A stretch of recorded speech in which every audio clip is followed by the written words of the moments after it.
Hello everybody, this is Scott, the Cowboy Counselor again. And first off, I wanted to start off by thanking everybody just for the great interaction from that last video that I did. And I don't think I really anticipated that one would get much interest, and I think I was just kind of out here venting and talking about a few things. So just thank you for the likes and the subscriptions and the comments in particular. Now, somebody commented that they're interested in blacksmithing and how to get started off. So I kind of wanted to do a little bit of time on this video of how you can start off into this trade. Believe it or not, it's not as difficult as what you would think it would be. I think this person has suggested that they were thinking about taking classes. That is one option. So I'm going to show you just a few simple implements of the trade that you can use. You can see my coal forge going in the background. I've got it lit and heating up right now. Possibly to do some work for later on, possibly just to warm my shop up a little bit. But I want to go ahead and show you a few implements of the trade that you can use to start off with. All right, so this is my blacksmithing anvil. I believe it's a 150 pounder. It's an antique. You can see the horn was busted off of it at one point and somebody hard surfaced a new one on there. Works great. I've cleaned it up. The chain is wrapped around it to absorb some of the sound. That's part of some of where my hearing went. It's called anvil deaf. So the one thing I would stress, first off, wear hearing protection and wear eye protection. So you can actually survive quite a few injuries and still continue to work. If you get something in your eye or injure your eye, you're done. So always safety glasses. Now, on my anvil top here, these are fire tongs. I made these as part of a forging challenge. They're actually forged out of 2 railroad spikes. I know you probably can't see that right now.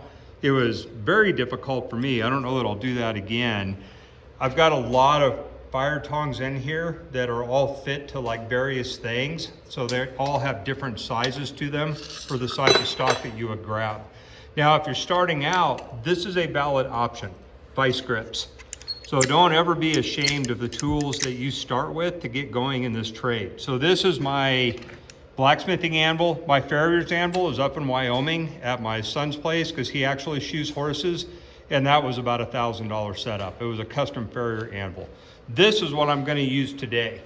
This is actually a piece of railroad track that I used a torch to make a small anvil out of, mostly that I could do leather work on, so that I could do some riveting and have a hard surface on my workbench in the garage.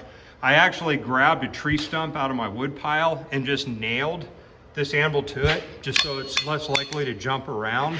But I'm actually going to use these basic tools to make something today, just to show that it can be done.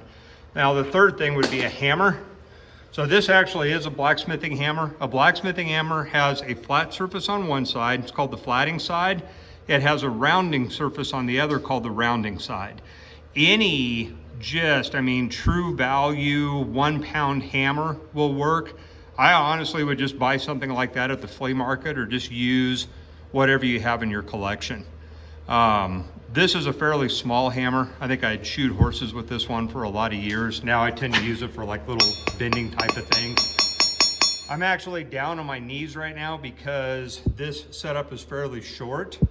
My anvil is actually set up to be about hip height, about where my elbow like falls down to. So that way I don't have to bend my back to be able to work at this anvil face. This other one that I have set up here, it's lower to the ground, but if you're just like doing a little bit of binging and forging and practicing, that's fine. So once again, there's our fire tongs on the ground. There's a hammer. There's our anvil. Doesn't even have to be an anvil, just a chunk of steel, anything that you can put another piece of steel on and forge. I've really gotten a kick out of watching a lot of third world country blacksmiths, especially Africa, because they tend to just work on a big rounded anvil. And honestly, I've learned more from watching some of them than I have from some of the high-end blacksmithing clinics that I've gone to. All right, one more variable, your heat source. This is a coal forge. That is what I call just green coal in there. I like that kind of coal, light's easy, a little bit historical. This is a propane forge. This is a Pro Forge, if I remember right. I've shoed horses with it for a long time. I've relined it myself now. That's a whole nother story. And it's actually missing the door liner. I'm gonna order one of those for it. It's had several different ones in it. Propane is the fuel source to it. Has a line running to it. This one has an automatic igniter on it. So I'm gonna turn that and hit the igniter and light it. That's what we're gonna work out of today, because honestly, I think I would recommend a small propane forge for anybody starting out, because it's so user-friendly. You have immediate heat. You don't have to worry about learning how to manage a coal fire at the same time as you're trying to learn how to forge. So this is the other coal forge. I made this one out of an old air tank. This one is actually made more for wrought iron work. So when I've done twisted wrought iron, I built the fuel source for this. I'm not going to explain how to do that, because honestly, I was following a YouTube video and I don't remember everything that I put into it now. This one works great. This was out of an old compressor tank we had. I built the whole system. I lined that, the fire brick, everything I put into it. It works great for heating up and then basically heat treating a long sword type blade, of which, a lot of which I don't really do anymore, but I still use this forge quite a bit as well. Okay, I think today what we'll work on, I've got a half of a horseshoe left over from another project. Let's go ahead and bend this into a simple hoof pick for a horse. You could also make this into a wall hook, but I mean, just a great beginning forging exercise. So let's go ahead and start by putting this into the fire. So I'm gonna grab my wannabe fire tongs here, my vice grips. I'm gonna go ahead and put it underneath the flame, and we're gonna let that start heating. Okay, while that's heating up, I did wanna go back and talk a little bit about the subject that I covered in the last video. I was specifically talking about suicide. And I do work in the mental health world now. I'm a counselor. I work at intensive outpatient level of care with mostly with adolescents, but I work with adults too. And I've lost numerous people around me, especially since the pandemic. It just seems like stressors are high. One of my concerns is for the agricultural world. They don't necessarily seek out mental health services or support from anybody, because they are so independent. And I'm gonna include myself in that. I come from the trades. I was a horseshoer for decades. I have worked with horses for a living for most of my adult life. And it's even hard for me to step out and admit to another person that I am struggling. So one of the things that occurs to me is that when I was a kid, I'm old, so I was watching TV way back in the 1970s. They'd have these after school specials to where there would be an inner city school or something. I grew up in the country, so we didn't move into town until I was more late junior high school aged. And something would happen and some kid would almost get killed or something, some such, maybe. Whoops, hold on just a minute. I can hear my forge choking out. Okay, sorry, I had to turn up the gas a little bit on that. When it starts choking out like that, it just means it's not getting enough fuel to match the oxygen. So back to my story, you'd have these after school TV specials that were an hour long. And if somebody did get killed, everybody would talk about it, and there would be this great meeting of the minds, and there would be instant reform, and you would have this like conclusion or closure at the end of this 45-minute episode with television commercials. And I started referring to it as a made-for-TV movie.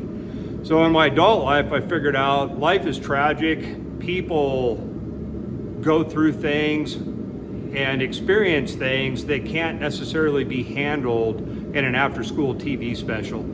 So I kind of coined the phrase that life ain't no made-for-TV movie. So if they actually portrayed those movies in the way that life really is, we wouldn't watch them because they wouldn't be happy. And I have routinely seen people pass away around me, either from suicide, fentanyl, gang violence, accidental death, and in some cases it almost seemed a little random. And you're left questioning or wondering, how did this happen? Why did it happen? But it ain't no made-for-TV movie. And I think as on an individual level of struggling, it's also important to remember that if you're living in this world of watching media where everything always works out, real life isn't that way, and we're forced to search for other answers. I feel like I'm hopefully on the backside of that at my age, but I've certainly have had my struggles, and I enjoy having those discussions with other people. And once again, I'm deeply humbled by the interaction on that last video. It was just very, very heartwarming to me to see people outreach and express their everything from their gratitude to their comments.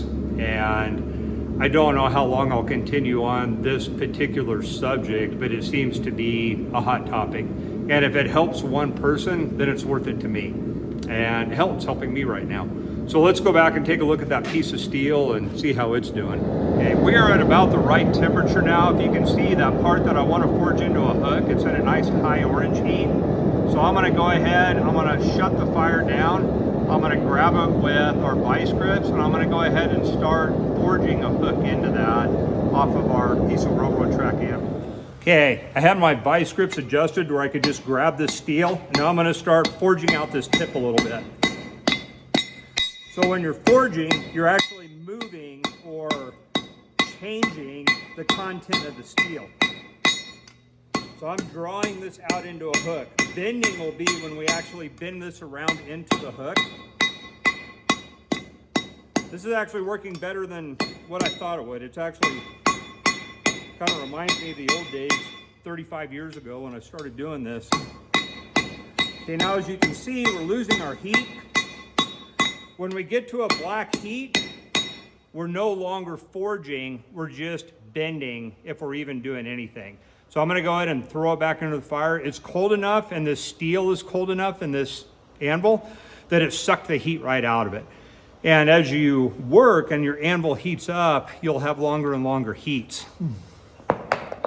Okay, second heat, back to an orange heat. I'm gonna work fast because it's gonna suck the fuel out of it pretty quick, or the heat out of it.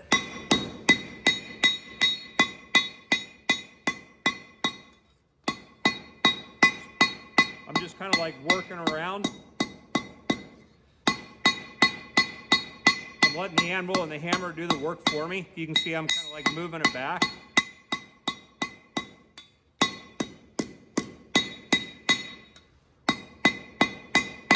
Okay, another heat, we're already losing.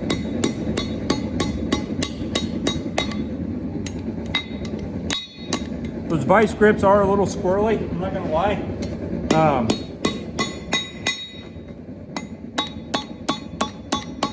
But they will work.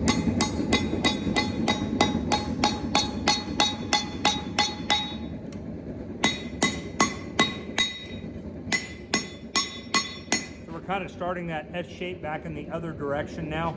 I think the next time I take it out, I'm gonna have to figure out, we might have to continue to work on the offside of the anvil horn there.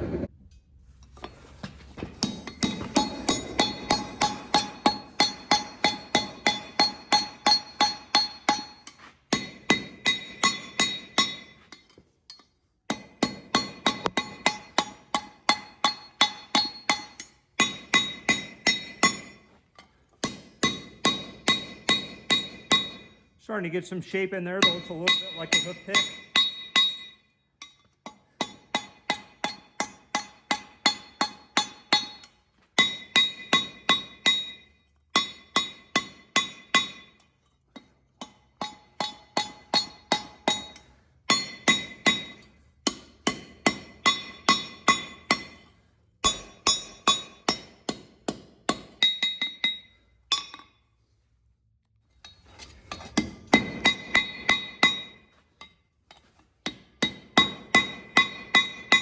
Drawing that point out a little more.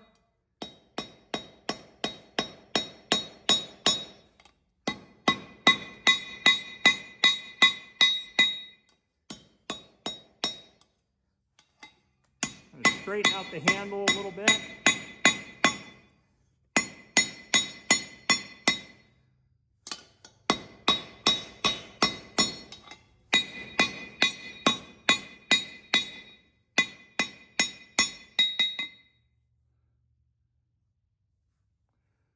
Not too shabby. I think that'll probably work. I think I could probably do some adjustments to that handle, maybe straighten it out a little bit more. In fact, I think I'm going to do that. I'm probably going to have to use this hoof pick. So this is actually a hoof pick that I would have made. It's the classic like steer headed. I used to team rope, but it also gives me like a place to put my thumb. I still trim and shoe horses, so that leverage is important to me. This is what I would actually use in my day-to-day work. That's actually a much more complicated forging exercise, well, compared to the one we just made anyways. But I don't know how long I've had that. I'm betting 5 or 10 years. Been through a lot of horses' feet. This should be about our final heat. I'm gonna lay it across the long side of the handle and just straighten that handle a little bit. I'm gonna maybe turn that head just a little bit that direction for my thumb.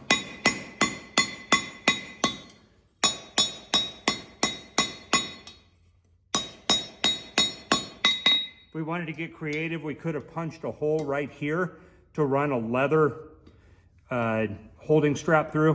You could hang it on the wall. We're not gonna do that now because I really just wanted to demonstrate like the basic hoof pick pattern, and that you can just use these basic tools.